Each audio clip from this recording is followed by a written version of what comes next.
নীলনয়নীর উপাখ্যান লিখেছেন অন্নদাশঙ্কর রায়।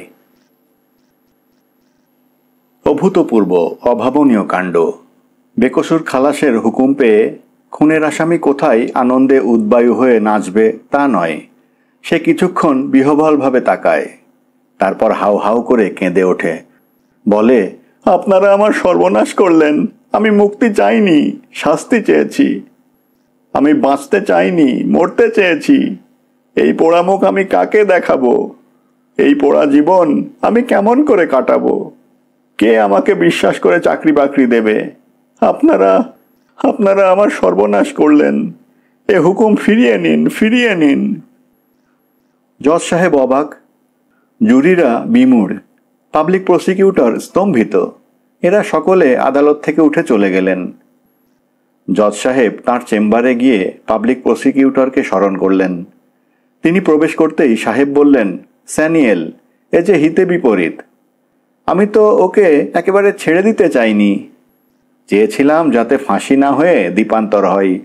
শুনানির আগে তোমাকে ডেকে বলেছিলুম, কাস্ট আয়রন কেস।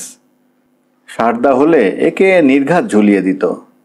কিন্তু আমার কেমন সন্দেহ হচ্ছে, নিরুপম আর নীলনয়নী এ দেশের ওথেলো আর ডেসডিমোনা।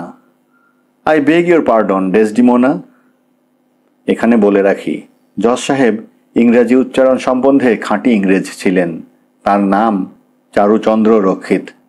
কেউ তাঁকে সে নামে উল্লেখ করলে তিনি চটপট শুধরে দিতেন, ইউ মিন চারুচেন্ডার র্যাক্সিট। তিনি একজন সিভিলিয়ান জজ। এই কোর্টের সিভিলিয়ান জজেরাই তখনও সেশনস কেস শুনতেন। জুরি প্রথা তখনও হাইকোর্টে বহাল ছিল, যদিও মফস্বল থেকে উঠে গেছে অনেক আগেই। ইতিমধ্যে দেশ স্বাধীন হয়েছে। সেবারে পাবলিক প্রসিকিউটর মাথা চুলকে বলেছিলেন, ইয়োর লর্ডশিপ, আমায় কি করতে পরামর্শ দেন? সেবারে জজ সাহেব পরামর্শ দিয়েছিলেন, স্যানিয়েল, তুমিও যদি মনে করো এই লোকটি এদেশের ওথেলো, তাহলে মামলাটি এমনভাবে পরিচালনা করবে যাতে ওথেলোর প্রতি জুরির সহানুভূতি উদ্রেক হয়, যাতে জুরি মার্ডারের বদলে culpable homicide not amounting to murder এই ভার্ডিক্ট দেয়। আইনত পাবলিক প্রসিকিউটরকে প্রভাবিত করা জজের কর্তব্য নয়। জজ হবেন নিরপেক্ষ, ফলাফল সম্পর্কে উদাসীন। তবে তিনি জুরিকে বুঝিয়ে দিতে পারেন যে নরহত্যা সবসময় দণ্ডবিধি আইনের ৩০২ ধারার মধ্যে আসে না, কখনো কখনো ৩০৪ নম্বর ধারার প্রথমাংশ প্রযোজ্য। জুরি মনস্থির করেন, জজ সাধারণত হস্তক্ষেপ করেন না। পাবলিক প্রসিকিউটর আইনত জজের নির্দেশে কাজ করতে বাধ্য হন। তাকে যারা নিযুক্ত করেছেন তাদের নির্দেশই তিনি পালন করবেন। এক্ষেত্রে প্রাণদণ্ডেরই নির্দেশ, কেননা অপরাধটা একান্ত গুরুতর। এই রকমই ছিল মামলার শুনানির পূর্বের কথোপকথন। পরিচালনকালে পাবলিক প্রসিকিউটর বোধহয় যথেষ্ট কঠোর হননি, কিছুটা কোমল হয়েছিলেন। তাহলেও এতটা কোমল নন যে জুরি আসামিকে একেবারেই অব্যাহতি দেবে।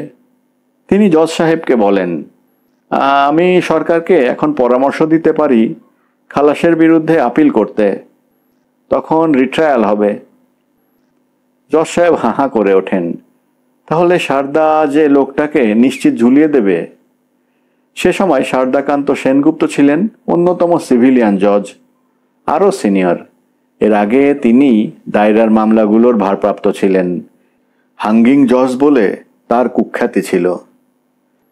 মিস্টার জাস্টিস র্যাক্সিট সেদিন বাড়ি ফিরে গিয়ে 2 গ্লাস সেরি দিয়ে তার মনের দুঃখ ডুবিয়ে দিলেন। ওদিকে আসামি তার আদালত থেকে বেরোতেই চায় না, বলে, কোথায় যাব? আমার বলতে কে আছে? একটি 6 বছরের ছেলে। তখন নিরুপমের ভগ্নিপতি সত্যব্রত এগিয়ে এসে বলেন, তোমার দিদি আছেন, তোমার ছেলেকে তার ওখানেই পাবে, চলো চলো আমার সঙ্গে। নিরুপম তার সঙ্গেই দিদির বাড়ি যায়। সেখানে তার ছেলেকে জড়িয়ে ধরে আর এক দফা কান্নাকাটি করে, কিন্তু একটিও কথা বলে না। দিদির পায়ে মাথা রেখে কিছুক্ষণ অশ্রু বর্ষণ করে, কিন্তু একবারও মুখ খোলে না। জামাইবাবুকে তার যা বলার ছিল তা সে একখানা কাগজ টেনে নিয়ে লিখে জানায়, আমার ভগ্নিপতি সত্যব্রত ভট্টাচার্যকে আমি আমার নাবালক পুত্র নিরঙ্কুশ ভট্টাচার্যের গার্জেন নিযুক্ত করলাম। লাইফ ইন্স্যুরেন্স কোম্পানির কাছ থেকে আমার যা পাওনা তা তিনি আদায় করে আমার পুত্রের কল্যাণে ব্যয় করবেন। তারপর তার সেই কাগজের সাক্ষী হিসেবে স্বাক্ষর করার জন্য দুজন প্রতিবেশীকে ডেকে আনা হলো। সে রাত্রে নিরুপম সেই বাড়িতেই ছিল, কিন্তু সকালে তার শোবার ঘরের দরজা খুলে দেখা গেল সে উধাও। অনেক খোঁজ করেও তার সন্ধান পাওয়া গেল না। তার ছেলের পরবর্তী জন্মদিনে সে আপনিই এসে হাজির হলো। তার পরনে গৈরিক। তাকে জিজ্ঞেস করা হয়, তুমি কি সন্ন্যাস গ্রহণ করেছ? সে বলে, না, এই দেখো আমার উপবৃত্ত। আমি গৈরিক ধারণ করেছি এই জন্যে যে কেউ আমার পূর্বাশ্রমের কথা জানতে চাইবে না, আমিও জানাবো না। এখন পূর্বাশ্রমের কথা বলি যতদূর জানি। চাঁপাতলার নীলকণ্ঠ ঘোষ ছিলেন ডিরোজিওর সাক্ষাৎ শিষ্য, ইয়ং বেঙ্গল গোষ্ঠীর একজন।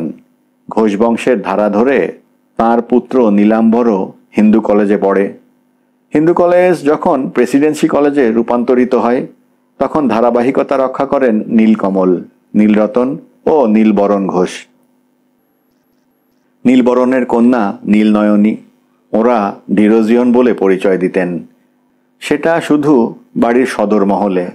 অন্দরমহলে চিরাচরিত পূজা পার্বণ, বারব্রত, চিকের আড়ালে বসে জলসা দেখা, বাইরে বেরোলে এক হাত ঘোমটা। মেয়েদের সাধারণত 16 বছর বয়সের আগে বিয়ে হয়ে যেত। এরা পুরুষানুক্রমে সলিসিটর ও নীল রক্তের দাবিদার। বাড়িটাও ইস্ট ইন্ডিয়া কোম্পানির আমলের কলোনিয়াল স্টাইলে। নীলনয়নী 16 বছর বয়সে বিয়ে করবে না, কলেজে পড়বে, এবং বেথুনে নয়, প্রেসিডেন্সি কলেজে। ততদিনে প্রেসিডেন্সি কলেজের দরজা ছাত্রীদের জন্য উন্মুক্ত হয়ে গিয়েছিল। সেটা প্রথমবার নয়, প্রথমবার হয়েছিল P.K. দাসের আমলে, গত শতাব্দীর শেষ ভাগে। তখন 3 জন ব্রাহ্ম ছাত্রীকে প্রেসিডেন্সি কলেজে ভর্তি করা হয়েছিল। ইংল্যান্ডে তখনও কো-এডুকেশন সিস্টেম চালু হয়নি। বাঙালি এ ব্যাপারে অগ্রণী। এবার নীলনয়নী প্রেসিডেন্সি কলেজে গিয়ে দেখে আরও অনেক ছাত্রী যোগ দিয়েছে। তারা বেশিরভাগই হিন্দু ঘরের। তারা এখন নিজেদের মধ্যে দল পাকায়। ছেলেদের সঙ্গে মেশে না, কিন্তু ক্রমে ক্রমে বাক্যালাপ শুরু হয়।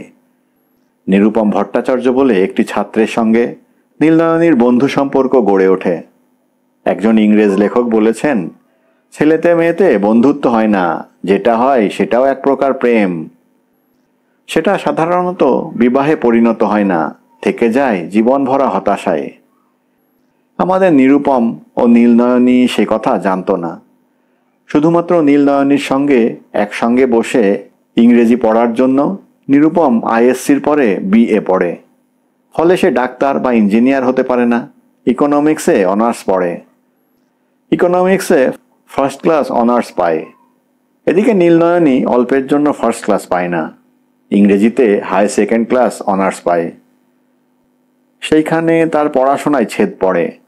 বাবা চরমপত্র দেন, BA পাশের পরে BA পাস। মাও বলেন, মেয়েরা 20তে বুড়ি হয়, তোর বিয়ের বয়স পার হয়ে যাচ্ছে, তোর জন্য আমরা সবাই উদ্বিগ্ন। এরপরে শুরু হয়ে যায় পাত্রপক্ষের কনে দেখা। নীলনয়নী একে একে প্রত্যেকটি পাত্রেরই খুঁত বের করে।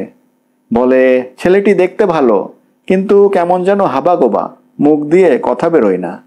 আর একজনের বেলায় বলে, ইনি একজন বক্তিয়ার খিলজি, মুখ দিয়ে তুবড়ি ছোটে। আর একজনের বেলায় বলে, রংটা কয়লার মতো ময়লা নয় বটে, কিন্তু খোটটা গয়লাদের মতো। আর একজনের বেলায় বলে, ইনি একটি কার্তিক, সাজ পোশাক পরে ফুলবাবু। এমনি করে এক এক করে সবাইকে খারিজ করে। তখন মা বাবা বলেন, তুই নিজেই স্থির কর কাকে বিয়ে করবি, কিন্তু যাকেই করো অবিলম্বে করতে হবে। মেয়ে বলে, আমার সহপাঠী নিরুপম ভট্টাচার্য আমাকে ভালোবাসে, আমিও তাকে ভালোবাসি, ভালোবাসাটাই সবচেয়ে বড় কথা। দ্বিতীয় একজনকে যদি ভালোবাসতুম তাহলে দুজনের থেকে একজনকে বেছে নেওয়ার প্রশ্ন উঠত। তবে আমি বিলম্বের পক্ষপাতী, কারণ নিরুপম এখনো সেটেল হয়নি, তার জন্য আরও সময় চাই। তারপরে সে বিশদভাবে নিরুপম ও তার পরিবারের পরিচয় দেয়। মেয়ের মা চমকে উঠে বলেন, সে কি রে, পাত্রটি যে বামুনের ছেলে। জামাইকে আমি আশীর্বাদ করব না, জামাই আমাকে আশীর্বাদ করবে। জামাইকে আমি পাদ্য অর্ঘ্য দেব না, জামাই আমার চরণ বন্দনা করবে। পাপ, পাপ, মহাপাপ। তোর জন্য আমি কি নরকে যাব? না না, এ বিয়ে হতে পারে না। বাবা বলেন, আমার কাছে কাস্ট জিনিসটা বড় কনফিডেন্সিয়াল না, ক্লাসটাই বড়। নিরুপম ইকোনমিক্সে ফার্স্ট ক্লাস অনার্স পেয়েছে বটে, কিন্তু ওর পরিবারটা লোয়ার মিডল ক্লাস। ও যদি ধাপে ধাপে উন্নতি করে তাহলে একদিন লোয়ার মিডল ক্লাস থেকে মিডল ক্লাসে, তারপর আপার মিডল ক্লাসে প্রমোশন পেতে পারে। কিন্তু তার জন্য কে জানে, হয়তো 30 বছর দেরি হবে। আমরা 30 বছর কেন, 30 মাসও অপেক্ষা করতে রাজি নই। ওকে যা হয় একটা কিছু কাজ নিয়ে আরম্ভ করতে হবে। এই যেমন লাইফ ইন্স্যুরেন্সের এজেন্সি। আমি একটা ইন্স্যুরেন্স কোম্পানির সলিসিটর, আমি ওকে সাহায্য করতে পারি। আমার একটা ফ্ল্যাট খালি পড়ে আছে, সেটা সাহেব পাড়ায়, সেটা আমি ওকে ছেড়ে দিতে পারি। ঠিকানা ছকু খানসামালেন না হয়ে রাসেল স্ট্রিট হলে বিজনেস আরও জমবে। ওকে একটা বেবি অস্টিন কারও ব্যবহার করতে দিতে পারি, তাহলে ওকে ট্রামে বাসে চড়ে বড়লোকের বাড়ি হাজির হতে হবে না, অস্টিন হাঁকিয়ে সারা শহর ঘুরতে পারবে। ও যদি উদ্যোগী পুরুষ হয়ে থাকে তো 1 বছরের মধ্যেই আশাতীত সাফল্য অর্জন করতে পারবে। আমি ওকে 1 বছর সময় দিতে রাজি। নিরুপমকে চায়ে নিমন্ত্রণ করা হয়। তার সঙ্গে কথা বলে নীলবরণ সন্তুষ্ট হন। বলেন, তোমার ইংরেজি চোস্ত ইংরেজি, যে কোনো বিলেত ফেরতা ব্যারিস্টারের মতো। তোমাকে আমি ব্যারিস্টার মহলে সুপারিশ করব, অনেকেই তোমার পলিসি কিনবে। কিন্তু আমার একটি মাত্র শর্ত, আমার মেয়ে যে স্টাইলে মানুষ হয়েছে তাকে তুমি সেই স্টাইলেই বরাবর রাখবে। নিরুপম বলে, নিশ্চয়ই। সে 1 বছরের মধ্যে বিয়ে করতে রাজি হয়। তার ধারণা ছিল তার রাজি হওয়া মানে তার বাবা মারও রাজি হওয়া। নীলনয়নীর মা সুধান, তুমি কি ঠিক জানো তোমার মা বাবাও রাজি হবেন? তারা যদি রাজি থাকেন এ বাড়ির কর্তা গিয়ে ও বাড়ির কর্তার কাছে প্রস্তাবটা পাড়বেন, তারপরে পাকা দেখা, আর বছরখানেকের মধ্যে শুভকর্ম। নিরুপম যখন কথাটা বাবা হরনাথের কাছে ভাঙে তখন তিনি আগুন হয়ে বলেন, বামন হয়ে চাঁদে হাত, শূদ্র হয়ে ব্রাহ্মণের ঘরে বিবাহ। আমরা পাশ্চাত্য বৈদিক, রাড়ি বারেন্দ্রর সঙ্গেও আমাদের চলে না। চলবে কিনা কায়স্থের সঙ্গে? আমি সামান্য স্কুল মাস্টার বলে কি আমার এমনই দুরবস্থা? অর্থের জন্য জাতিবর্ণ বিক্রয় করব? তুমি কি জানো যে কায়স্থদের বিবাহের সময় কি মন্ত্র পাঠ করা হয়? নীলবরণ ঘোষ দাসস্য কন্যা নীলনয়নী দাসী। ওই দাসীটিকে তুমি যখন নিয়ে আসবে তখন ও তোমার গর্ভধারিণীর পা ছুঁয়ে প্রণাম করতে গেলে শুনবে, আমি এইমাত্র চান করে উঠেছি, সুদ্দূরটা আমার গা ছুঁয়ে দিল। তিনি চানের ঘরে গিয়ে বালতি বালতি জল ঢেলে শুচি হবেন, বধূবরণ করবেন না, পাকে স্পর্শ করতে দেবেন না, শূদ্রাণীকে রান্নাঘরে ঢুকতেই দেবেন না। কাজেই বুঝতেই পারছ তোমার বউ অপমানিতা বোধ করে বাপের বাড়ি ফিরে যাবেন। তখন তোমাকেই ঘরজামাই হতে হবে। এটাও তোমার জেনে রাখা ভালো, তোমার ছেলের পৈতে হবে না। ব্রাহ্মণ সমাজ তাকে ব্রাহ্মণ বলে গ্রহণই করবে না, অগত্যা তাকে কায়স্থ সমাজেই মিশে যেতে হবে। তার চেয়ে ভয়ঙ্কর কথা, আমার আত্মা পরলোকে গিয়ে শান্তি পাবে না। তোমার ছেলে যদি পিণ্ড দেয়, আমার আত্মা সে পিণ্ড গ্রহণ করতে পারবে না, পিণ্ডর জন্য হাহাকার করবে। সে যে কি দুরবস্থা তা তুমি কল্পনাও করতে পারবে না। এবার নিরুপম তার মা নারায়ণীর কাছে যায়। মা বলেন, দাসী বলে যাকে ঘরে আনবে, আসলে সেই হবে রানী, আমি হব দাসী। সে 1 সিন্দুক শাড়ি নিয়ে আসবে, দিনে 3 বার বদলাবে, আমার তো 2খানি শাড়ি মাত্র। ও 1 বাক্স গয়না নিয়ে আসবে, আমার তো 2খানি মাত্র চুড়ি। আমি রান্না করে ওকে 4 বেলা খাওয়াবো, আমি তো নিজে 2 বেলার বেশি ভাত পাই নে। তারপর ভেবে দেখো তোমার নিজের ছোট বোনের কথা, তার বয়স এখন 12। এখন থেকে পাত্রের খোঁজ করতে হবে। কিন্তু কোনো ব্রাহ্মণ পরিবার কি ওর সঙ্গে ছেলের বিয়ে দেবে? নিরুপম ভাবনায় পড়ে যায়। ওর বাবা ওকে ডেকে বলেন, চাণক্য পণ্ডিতের কথা মতো তোমার 16 বছর বয়স থেকে তোমার সঙ্গে আমি মিত্রবৎ আচরণ করেছি। তুমি শুধু আমার পুত্র নও, আমার মিত্র। তাই তোমাকে আরও একটা কথা বলি, এটা খুব কম লোকই জানে। এই মেয়েটির নাম নীলনয়নী হয়েছে এই জন্যে এর চোখের তারা নীল। নিরুপম বলে, হ্যাঁ, চোখের তারা নীল। এটা কেমন করে হলো তা বোঝো? ব্রিটিশ আমলের আগে পর্তুগিজ হামার্দরা শুধু যে জমিদারদের ধন সম্পদ লুট করে নিয়ে যেত তাই নয়, সুন্দরী মেয়ে দেখলে তাকেও হরণ করে নিয়ে যেত। পরে চড়া মুক্তিপণ দিয়ে তাদের উদ্ধার করে আনা হতো। তাদের বিয়ের পর দেখা যেত তাদের সন্তানদের কারো কারো চোখের তারা নীল বা মাথার চুল কটা। এর মানে বোঝো? টাকার জোরে এটা ধামাচাপা দেওয়া হয়। সম্ভ্রান্ত ব্রাহ্মণ বা কায়স্থ পরিবারে তাদের বিয়েও দেওয়া হয়। কিন্তু 3-4 পুরুষ অন্তর অন্তর দেখা যায় তাদের মেয়ের চোখের তারা নীল বা ছেলের মাথার চুল কটা। হুগলি জেলায় এমন কয়েকটি পরিবারকে আমি চিনি। চাঁপাতলার ঘোষেদেরও আদিনিবাস শ্রীরামপুরে। সেখানকার সম্ভ্রান্ত পরিবারে আমি এমন মেয়ে দেখেছি, নীল রক্তের কল্যাণে নীলনয়নী কন্যাদের সুপাত্রে বিবাহ হয়ে যায়। এবার ওরা সুপাত্র পেয়েছে তোমাকে। এর ফলে এই প্রাচীন ব্রাহ্মণ বংশে শুধু শূদ্রের সংমিশ্রণ নয়, যবনেরও সংমিশ্রণ ঘটবে। তোমাকে বন্ধুর মতো পরামর্শ দিচ্ছি, তুমি সময় থাকতে নিবৃত্ত হও, প্রবৃত্তি দমন করো। নিরুপম বলে, এসব বাজে গুজব, এর জন্য বায়োলজিক্যাল ব্যাখ্যা আছে। আপনি যদি বিয়ে করতে বারণ করেন আমি করব না, কিন্তু এ জীবনে বিয়েই করব না। আপনার নাতি হলে তো পিণ্ড দেবে, হবেই না। তখন আপনার তথাকথিত পরলোকে আপনার তথাকথিত আত্মা হাহাকার করে বেড়াবে। কিন্তু তার জন্যে আমি দায়ী হব না। আমি নিজে উপবীত ত্যাগ করব না। বেঁচে থাকলে পিণ্ডদান করব, কিন্তু বেঁচে থাকতে কি আমার ইচ্ছে করবে? সঙ্গিনীহীন জীবন কে চায়? তখন বাবা একটু নরম হন, মা কিন্তু গরম।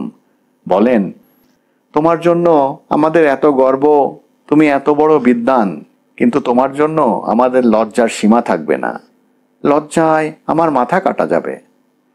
নিরুপম পড়ে যায় বিষম দোটানায়। শ্যাম রাখবে না কুল রাখবে? এসব কথা নীলনয়নীকে বলতে সাহস পায় না। তাহলে সে সোজা বলে দেবে, আমাকে বিয়ে করতে হবে না, তুমি কুলই রাখো। আমি বাবাকে বুঝিয়ে বলবো যে তোমার বাবা মা এই বিয়েতে রাজি নন, কাজেই এ বিয়ে হবে না। কিন্তু মাকে বোঝানো শক্ত হবে, আমাকে চেপে ধরবেন। তুমি যাকে খুশি বিয়ে করো, কিন্তু বয়স থাকতে থাকতে বিয়ে করা চাই। আমরা তো চিরদিনই বাঁচব না। তোর সময় মতো বিয়ে দিলে নাতির মুখ দেখে মরতে পারবো। মায়ের পীড়াপিড়িতে বিব্রত হয়ে নীলনয়নী নিরুপমকে বলে, আমার এখন উভয় সংকট। তোমাকে যদি বিয়ে করতে না পারি, তাহলে অন্য একজনকে বিয়ে করতে হবে। কি করে সেটা সম্ভব? একজনকে ভালোবাসবো আর একজনকে বিয়ে করব? আমার দ্বারা তেমন কাজ হবে না। নিরুপম বলে, তোমাকে আমি তেমন কাজ করতে বলবো না। তুমি আমাকে ভালোবাসো, এইটে আমার সবচেয়ে মূল্যবান সম্পদ। এর জন্য যদি কুলত্যাগ অবশ্যম্ভাবী হয় তবে তাই হোক, কিন্তু বিয়ে আমি করবই। আর কাউকে নয়, তোমাকেই। এটা এক প্রকার বাগদান। এরপরে সে লাইফ ইন্স্যুরেন্সের এজেন্সি নেয় ও নীলবরণের দেওয়া ফ্ল্যাটে গিয়ে বসবাস শুরু করে দেয়। তা সত্ত্বেও নিরুপমের দনুমনোভাব কাটে না। শেষে একদিন দেখা যায় নীলনয়নী গিয়ে নিরুপমের ফ্ল্যাটে হাজির হয়েছে, আর এমন ভাব দেখাচ্ছে যেন সেই গৃহিণী।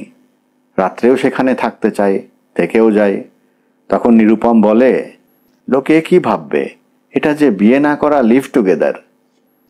নীলনয়নী বলে, তোমার যদি এতই মন লাগে তবে তুমি কালকেই গিয়ে সিভিল ম্যারেজের নোটিশ দিয়ে দাও। আনুষ্ঠানিক বিবাহ কয়েক মাস পরে হবে। তাতে মহাভারত অশুদ্ধ হবে না। তখন নিরুপমের আর পালাবার পথ থাকে না। সে নোটিশ দেয়। নোটিশের মেয়াদ পূর্ণ হবার সঙ্গে সঙ্গে ডক্টর গৌড়ের আইন অনুসারে সিভিল ম্যারেজ হয়ে যায়। উভয় পক্ষের প্রিয় বন্ধুরা সাক্ষী থাকেন, কিন্তু গুরুজনেরা কেউ আসেন না। তারপর ওদের ধরে নিয়ে গিয়ে ঘোষ পরিবারে আনুষ্ঠানিক বিবাহ দেওয়া হয়। কন্যাপক্ষের অনেকে যোগ দেন, কিন্তু বরপক্ষের কেউ আসেন না। বরকর্তার স্থান নেন নিরুপমের এক ব্রাহ্মণ অধ্যাপক, বধূবরণ করেন অধ্যাপক গৃহিণী। যথারীতি বৌভাত হয়।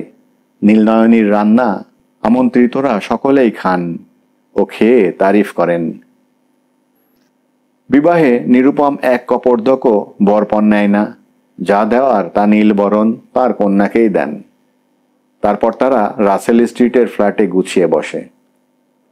বছর কয়েক বেশ আনন্দেই কাটে, যদিও নিরুপমের মনে কাঁটা ফুটে থাকে যে তার মা বাবা তার বিবাহকে স্বীকৃতি দেননি।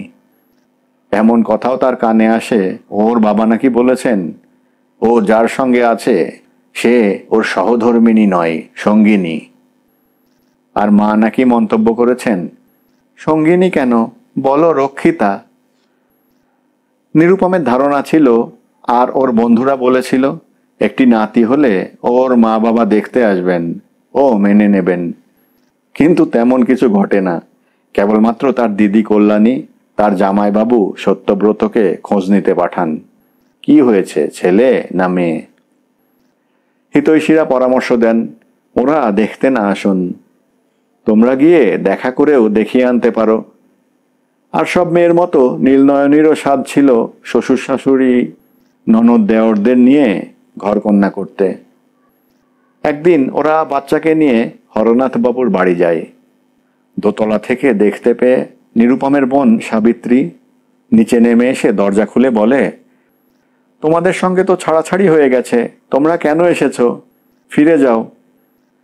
নিরুপম বলে, আমরা কি মার সঙ্গে দেখা করতে পারি নে? সাবিত্রী বলে, মা আগে থেকে বলে রেখেছেন তোমাদের মুখ দেখবেন না, বাবাকেও শাসিয়ে রেখেছেন।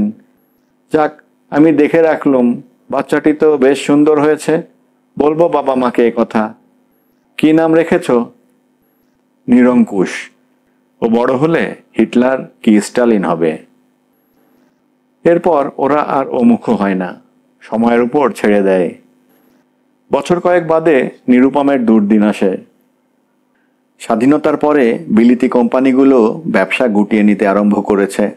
তাদের মধ্যে ছিল নিরুপমের ইন্স্যুরেন্স কোম্পানিও। যারা চলেই যাচ্ছে তাদের পলিসি কিনে কী লাভ হবে? পলিসি যখন ম্যাচিওর করবে তখন তো ওরা এদেশে থাকবেই না। নিরুপম পড়ে যায় ধাঁধায়, কোনো দেশি কোম্পানির এজেন্সি নেবে নাকি? ওদের অর্থ সমস্যা এমন তীব্র হয় যে এক এক করে বিলাস বাসন ত্যাগ করতে হয়। জীবনযাত্রার স্টাইল খাটো হয়। তা সত্ত্বেও দেখা যায় ক্লাবের বিল কমতির দিকে যাচ্ছে না। নিরুপম ড্রিঙ্কস খায় ও খাওয়ায়, ব্রিজ খেলে কখনো জেতে কখনো হারে। নীলনয়নী একদিন সন্ধ্যাবেলা ক্লাবে গিয়ে উপস্থিত হয়। ব্রিজ খেলার টেবিলে নিরুপমের পাশে এক জাঁদরেল পার্সি ভদ্রমহিলা, আর নিরুপম ইচ্ছে করে তাকে জিতিয়ে দিচ্ছে। বাড়ি ফিরে নীলনয়নী জিজ্ঞেস করে, ব্যাপার কি বলো তো, কে ওই ভদ্রমহিলা? নিরুপম বলে, ওর নাম মিসেস সোডা ওয়াটারওয়ালা, পোচখানওয়ালার কি যেন হন। ওরা পার্সি, ওদের অনেকগুলো কোম্পানি আছে, যে কোনো একটাতে আমাকে ঢুকিয়ে দিতে পারেন। আর একদিন নীলনয়নী অনাহুতভাবে ক্লাবে হাজির হয়ে দেখে ভদ্রলোক ও ভদ্রমহিলারা জোরে জোরে নাচছেন। তাদের মধ্যে নিরুপম আছে। তার পার্টনারকে মেম সাহেবের মতো দেখতে, কিন্তু তার বিদেশিনীর মতো পোশাক নয়। নীলনয়নী কিছুক্ষণ নাচ দেখে। স্বামীর সঙ্গে বাড়ি ফিরে শুধায়, ব্যাপার কি বলো তো, মহিলাটি কে? নিরুপম বলে, উনি মিস শিরিন মেহতা, স্যার ফিরোজ শাহ মেহতার কি যেন হন। ওদের হাতে অনেকগুলি কোম্পানি আছে। এরপর নীলনয়নী জেদ ধরে, আমাকেও রোজ ক্লাবে নিয়ে যেতে হবে। নিরুপম বলে, সে কি কথা, তাহলে খোকনকে কে দেখবে? আমি কি বাড়িতে থেকে যাব?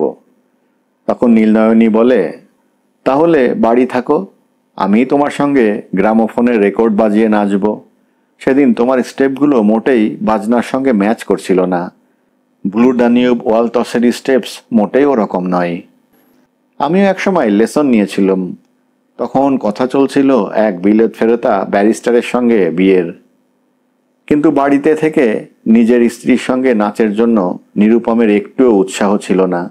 তাতে পরস্ত্রীর সঙ্গে নাচের উল্লাস নেই।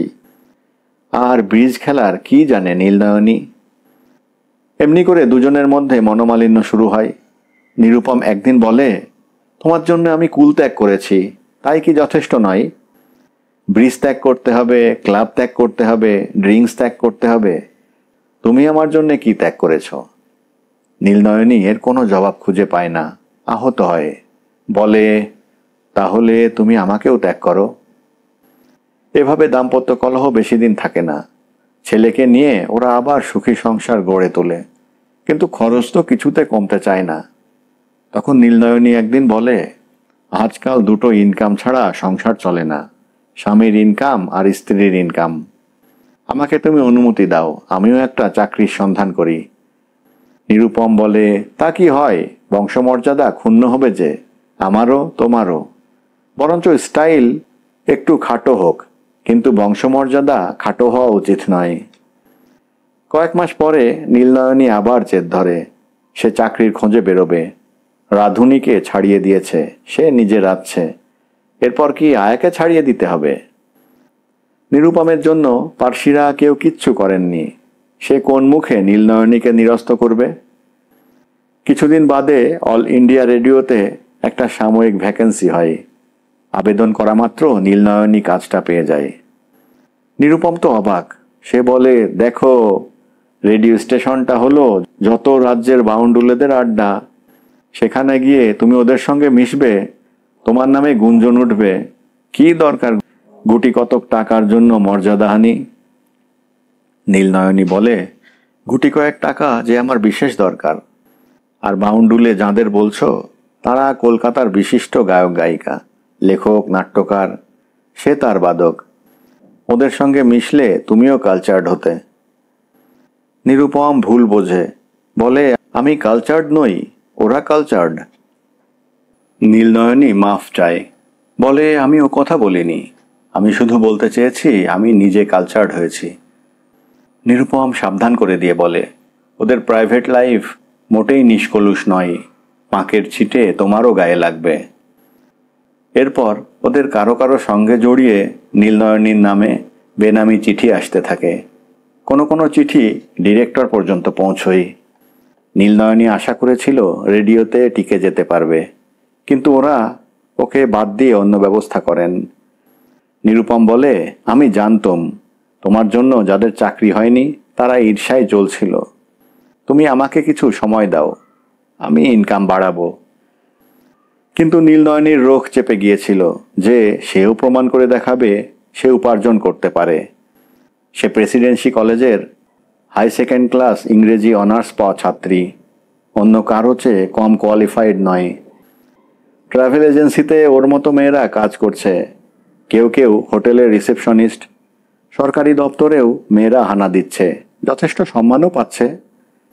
একটি মেয়েকে সে চেনে, তার অফিসের চাপরাশি পিয়নরা তাকে বলে মেম সাহেব। দিদিমণি বললে সে সাড়া দেয় না, অথচ সে কোনোদিন বিলেত যায়নি, কোনো নামকরা কলেজেও পড়েনি। নিরুপম কিন্তু মনে করে মেয়েরা অফিসে গিয়ে তাদের মাহাত্ম্য হারিয়ে ফেলেছে। কেউ যাদের দেখতে পেত না, যারা অন্তঃপুরে বাস করত, তারা যেন পর্দার বাইরে এসে খেলো হয়ে যাচ্ছে। আর সবটাই হচ্ছে গোটা কতক টাকার জন্য, দেশ সেবা বা লোকহিতের জন্য নয়। নীলনয়নী একটা সরকারি দপ্তরে চাকরি পেয়েও যায়। মাঝে মাঝে বাড়ি ফিরতে দেরি হয়। নিরুপম বলে, কি আজ বসের সঙ্গে মোটর বিহারে বেরিয়েছিলে নাকি? নীলনয়নী চটে যায়, বলে, তোমার বড় ছোট মন, তোমার আসল চরিত্র ফুটে বেরোচ্ছে।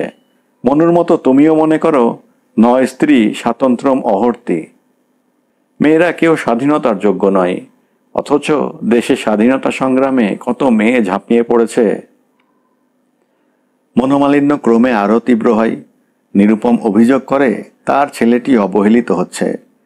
সেই আবার আবদার করে তার আর একটি সন্তান চাই, সেটি হবে কন্যা।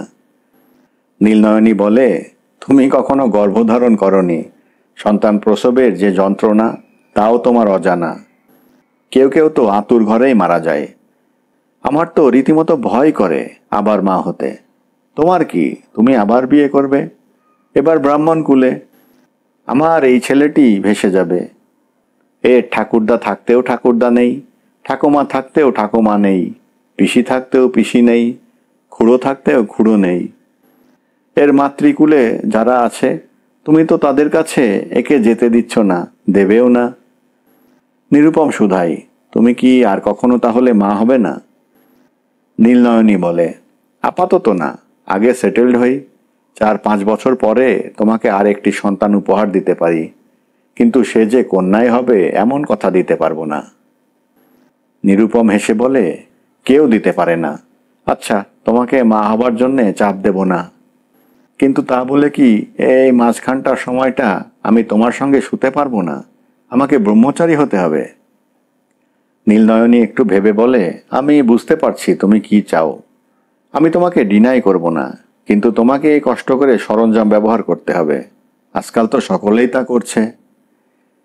কিছুদিন পরীক্ষার পর নিরুপম বলে, স্বাভাবিক মিলনের সিকি আনন্দ আমি পাইনে। আমার ওপর এই দায়টা না চাপিয়ে তুমি নিজেই যদি নাও। তোমাদেরও তো কত রকম সরঞ্জাম আছে। এভাবে দুজনের মধ্যে আবার কলহের সূত্রপাত হয়।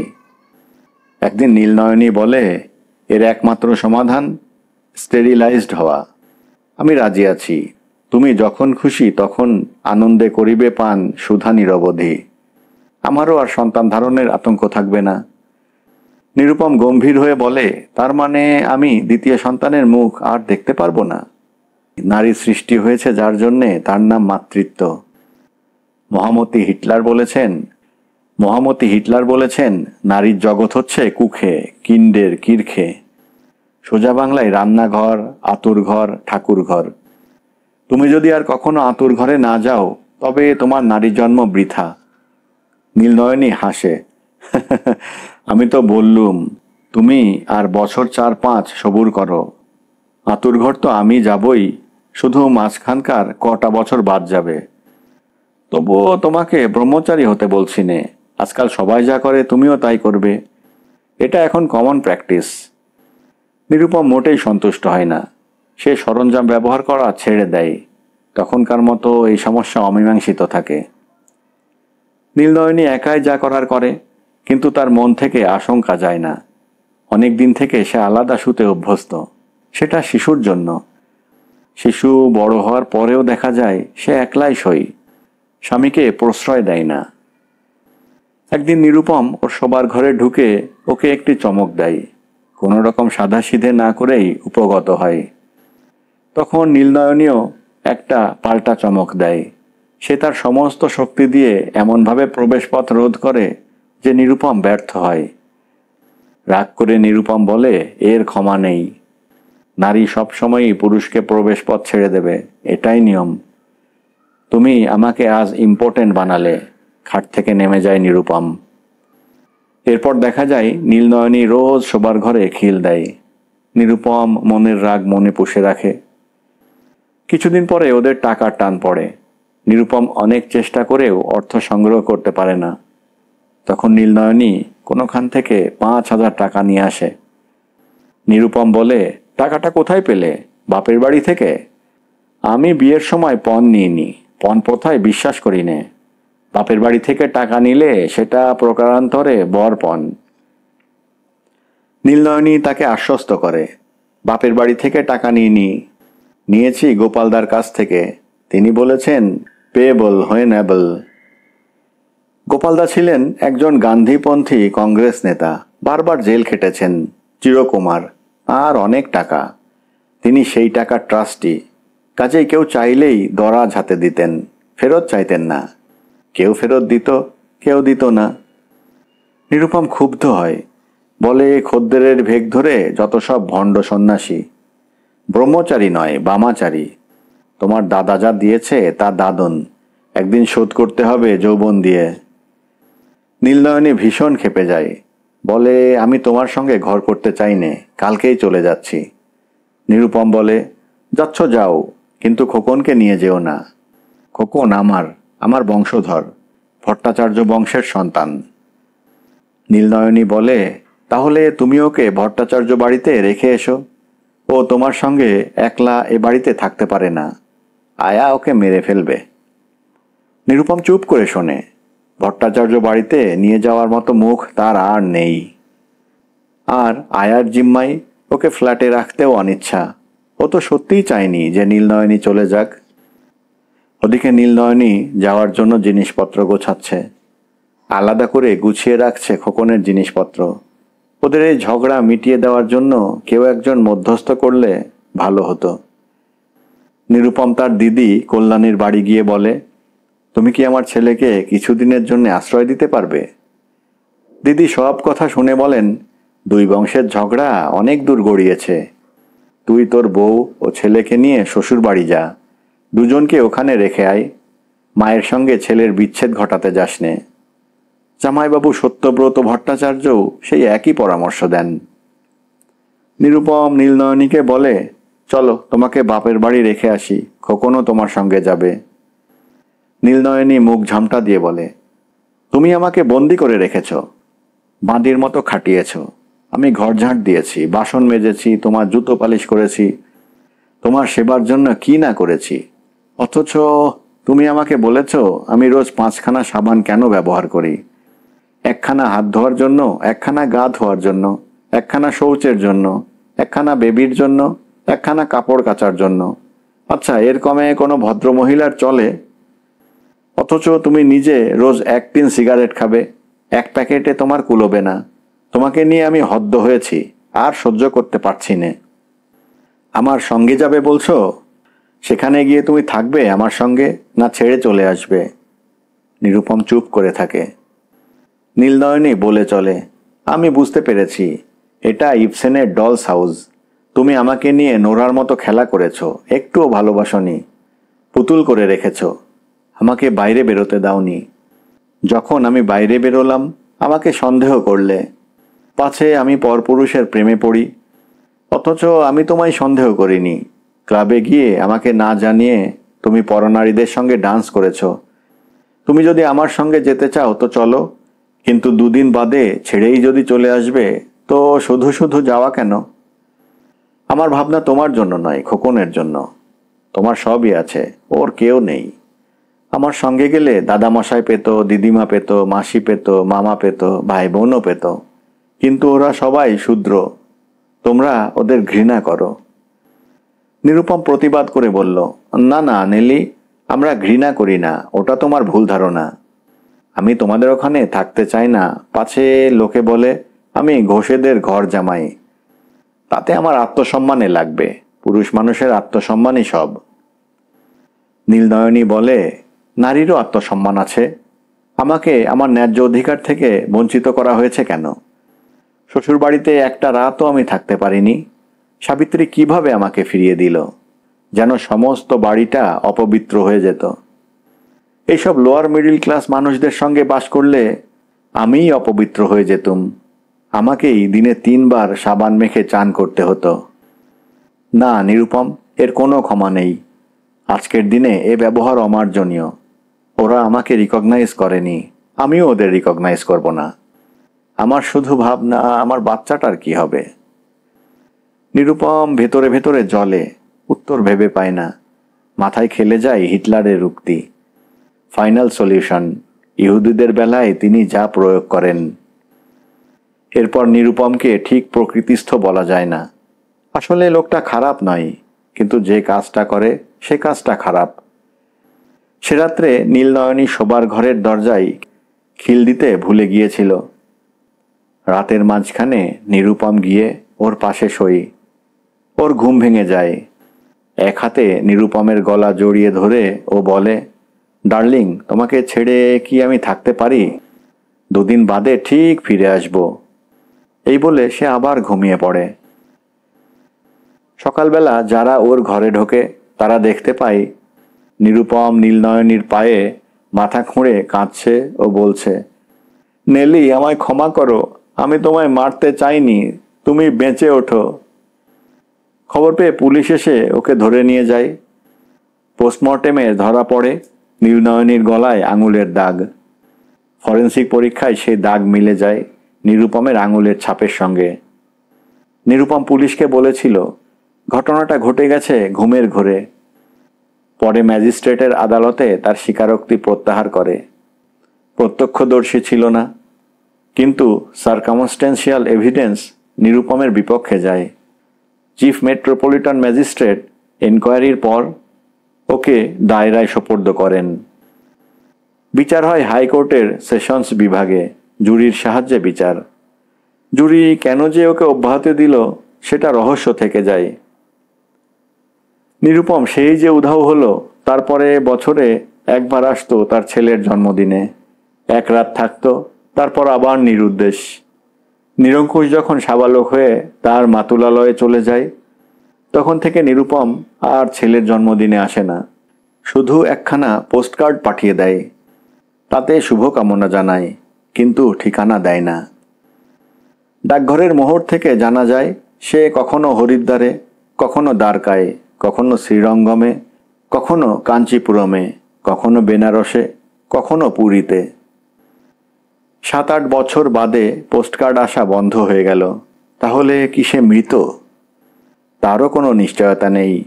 হয়তো হিমালয়ের কোনো গুহায় বসে নির্জনে তপস্যা করছে, যাতে তার পাপমোচন হয়।